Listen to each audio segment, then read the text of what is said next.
ছাত্র আন্দোলন জীবন দিল আবু সাইদ, তো এদের কি শহীদ বলা যাবে? যদি সে দেশের স্বার্থে দিনের স্বার্থে যদি জান দিয়ে থাকে এবং সে যদি মুমিন ব্যক্তি হয় অবশ্যই তিনি শহীদ।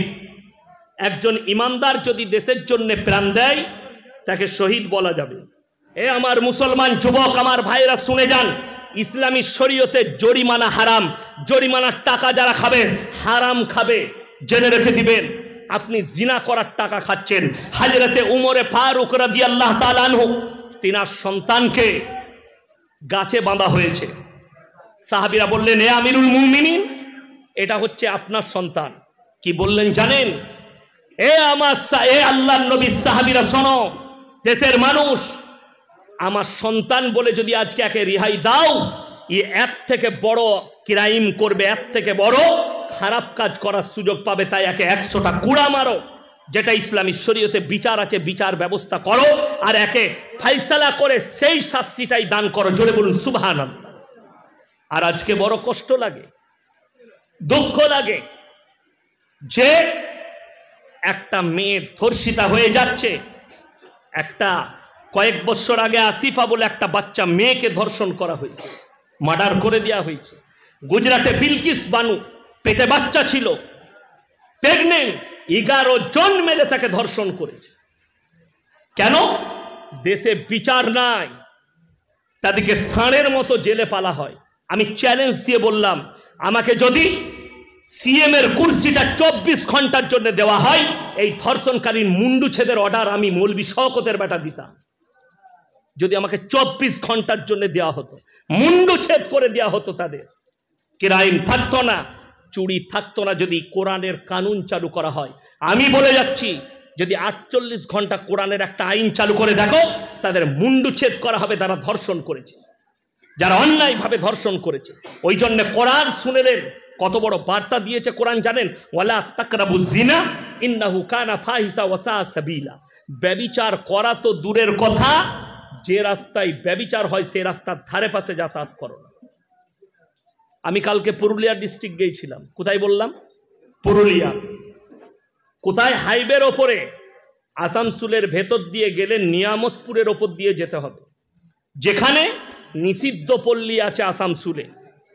বড় কষ্ট লাগে। আমি 10 কিলোমিটার থেকে 15 কিলোমিটার বেশি রাস্তা ঘুরে গেছি, কিন্তু ওই ভেতর দিকে যাইনি। কেন? যদি এটার বাদাউলতে আল্লাহ কিছু দেয়। আজকে মুসলমান, হাই রে মুসলমান, তুমি নিজের যৌবনটাকে জিনাতে আপনি খরচ করছেন, আল্লাহর কাছে হিসেব লাগবে না? আপনাকে হিসেব লাগবে। পরকীয়ায় নষ্ট করছেন। আমি মায়ের দিকে অনুরোধ করব, কিয়ামতের দিনে পাকড়াও হবেন আল্লাহর কাছে। স্বামীকে ধোঁকা দিয়ে যারা পরকীয়া করছে তারা ধরা পড়বেন, নিজের পরিবারকে ধোঁকা দিয়ে যারা পরকীয়া করছেন ধরা পড়বেন। আর একটা কথা বলে দিই, মুসলমান দিকে বার্তা দিই, আল্লাহর নবীর হাদিস, আখরি যাওয়া নাই, এক শ্রেণীর আলেম বের হবে, তাদের দ্বারাই জিনা থেকে শুরু করে পাপ কাজ বাড়বে, আর তারাই হবে জাহান্নামের প্রথম খোরাক। এখন তো যুবকরা, বাংলাদেশের কিছু ইয়ং বক্তা বেরিয়েছে, তারা প্রেমের টিপস দিচ্ছে, কি করে প্রেম করবি। একজন আছে, তার নাম হচ্ছে আবরারুল হক আসিফ। আমি খালি বাংলাদেশে যাই, ওরা বুঝতে পারবে কার পাল্লাই পড়েছে।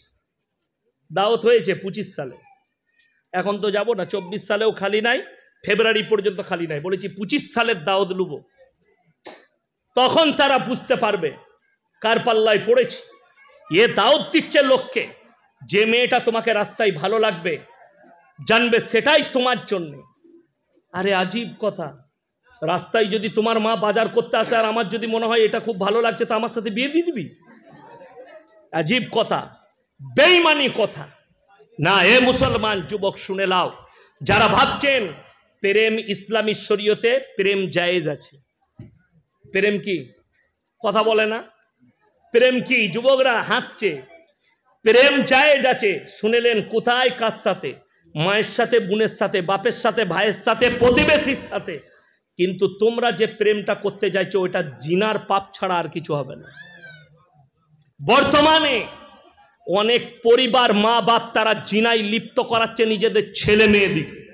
কিভাবে? এখন একটা আমাদের বিয়ের সিস্টেম উঠেছে, মৌলবীর কাছে তো খোঁজলাই না, খোঁজলাই আমাদের কাছে যে কিভাবে বিয়ে দেবো। ইমামকে জিজ্ঞেস করে কেউ না, আমাদিকে দুটি কাজে আপনারা রেখেছেন, হলে আর মোলে। হয়েছে কানে আজান দিতে হবে, আর মরেছে জানাজা পড়তে হবে, বাকি বলে বাকি সব আমরা বুঝে নেব। কি বুঝলেন? ওই জন্যই তো, কি বুঝলেন, আমাদের দেশে জান্নাত কত সহজ জানেন? 3 বোতল মদ খেয়ে যদি হাই রোডে অ্যাক্সিডেন্ট করে মরে যায় অসুবিধা নাই, জান্নাতে চলে যাবে মিলাদ পড়িয়ে। ঠিক বললাম না ভুল বললাম? ও ইয়াসিন সাহেবকে দাওয়াত দিয়ে, আমাকে দাওয়াত দিয়েছেন, দেশি মুরগি করেছে, 3 বোতল মদ খেয়ে মরে গেছে, আমাকে বললে অ্যাক্সিডেন্ট হয়ে মরেছে। আমি এখন মিলাদের শেষে দোয়া করছি, আল্লাহ তুমি তাকে জান্নাতি করো, জান্নাতুল ফিরদৌস দান করো, আল্লাহ তুমি তাকে শহীদের মর্তবা দাও। দিয়ে খেতে বসেছি, ভাই কি করে মরল বাপ? ছেলে খুব খারাপ, 3 বোতল মদ খেয়ে অ্যাক্সিডেন্ট করছে। আমি তোবা তোবা, কাকে দিলাম বে জান্নাতে আমি? বড় কষ্টের বিষয়। তো হুজুর আগে মার খাবে না খাবে না? আগে আমাদের মতো হুজুরকে মারবে। বড় কষ্টের বিষয়। আপনি মনে করছেন হুজুরকে হায়ার করে মাতালকে জান্নাতে পাঠাবো? যে মদের ভাটিতে জীবন কাটিয়েছে, যে গাঁজার ভাটিতে জীবন কাটিয়েছে, তাকে বলছেন জান্নাতে দেবো? কোরআন শোনাবো আপনাদিকে, চোখ দিয়ে পানি আসবে। পৃথিবীর যিনি শ্রেষ্ঠ ব্যক্তি, পৃথিবীর যিনি শ্রেষ্ঠ ব্যক্তি, তিনি হচ্ছেন হযরত মুহাম্মদ মুস্তাফা, সকলে বলুন সাল্লাল্লাহু আলাইহি ওয়াসাল্লাম। আচ্ছা, নবীজির থেকে দামি লোক এসছে পৃথিবী থেকে? কিয়ামতের সকাল পর্যন্ত কেউ আসবেন? জোরে বলুন না সুবহানাল্লাহ।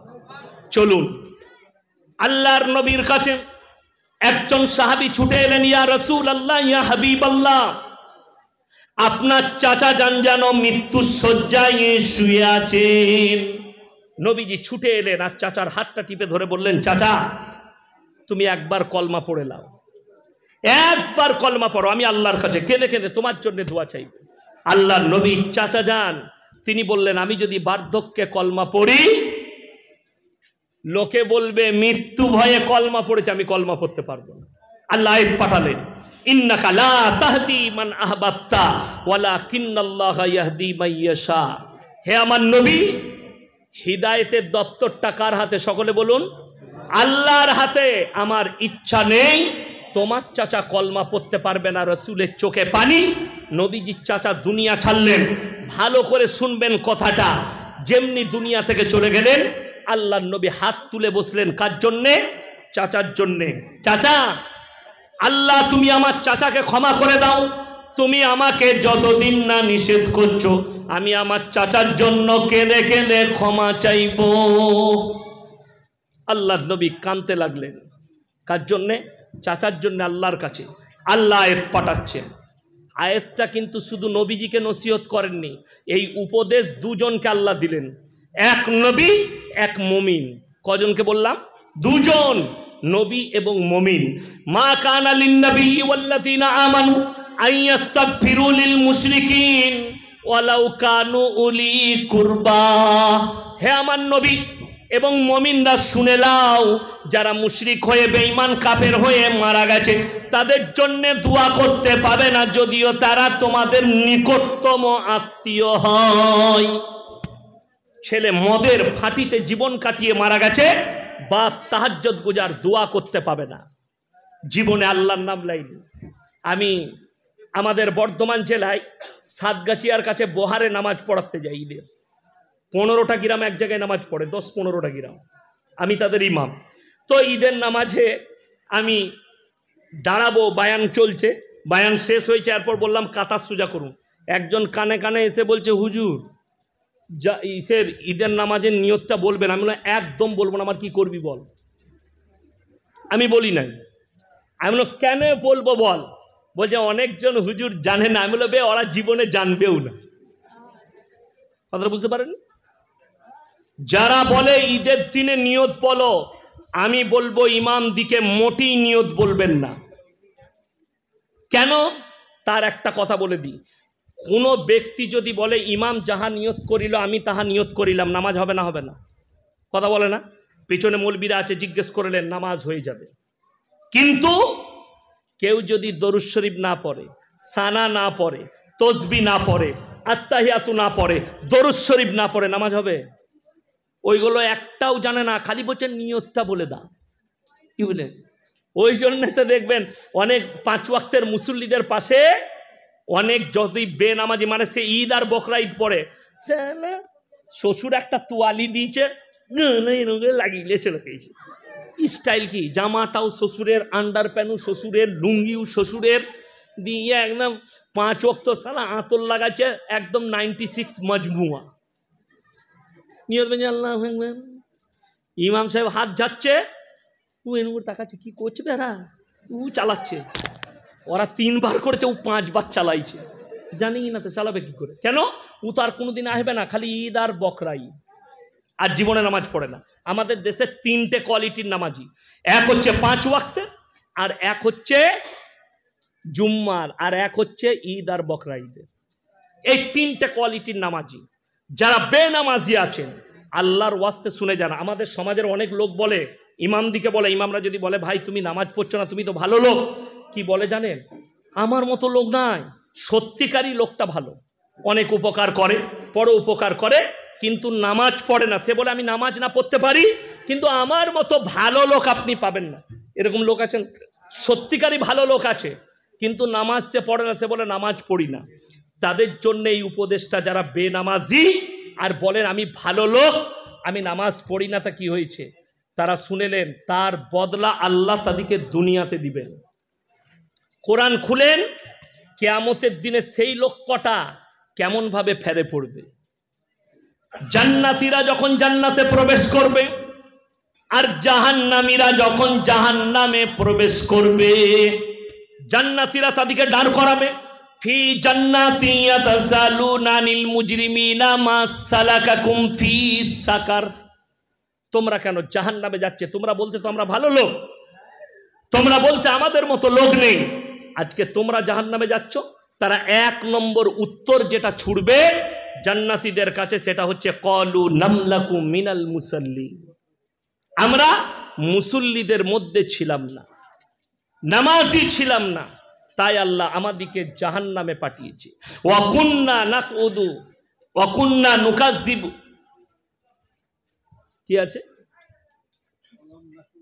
ওয়ালাম নাকু নুতিমুল মিসকিন, আর মিসকিনকে খানা খাওয়াইতাম না, তাই আল্লাহ আমাদেরকে জাহান্নামে পাঠিয়েছে। মায়েরা ভালো করে শুনবেন, ভাইয়েরা, আপনাদের পাড়ায় ভিখারি আসে না? আসে না? কোন ধর্মের দেখেন না? নবীজি সাল্লাল্লাহু আলাইহি সাল্লামের একটা ভাষা শুনেলেন, আমাদের দেশের লোক সম্প্রীতি জানে না, আমাদিকে মৌলবীদিকে সম্প্রীতি শেখায়, এরা কিছু জানে না বে, এদিকে শিখো, আমাদিকে কি শিখবি সম্প্রীতি, তোরা আমার কাছে সে শুনে যান। আজকে বর্তমান টাউনের লোক, ছাত্র আন্দোলন, জীবন দিল আবু সাইদ, যুগ্ন, এদের কি শহীদ বলা যাবে? যদি সে দেশের স্বার্থে, দিনের স্বার্থে যদি জান দিয়ে থাকে এবং সে যদি মুমিন ব্যক্তি হয়, অবশ্যই তিনি শহীদ। একজন ইমানদার যদি দেশের জন্য প্রাণ দেয়, তাকে শহীদ বলা যাবে।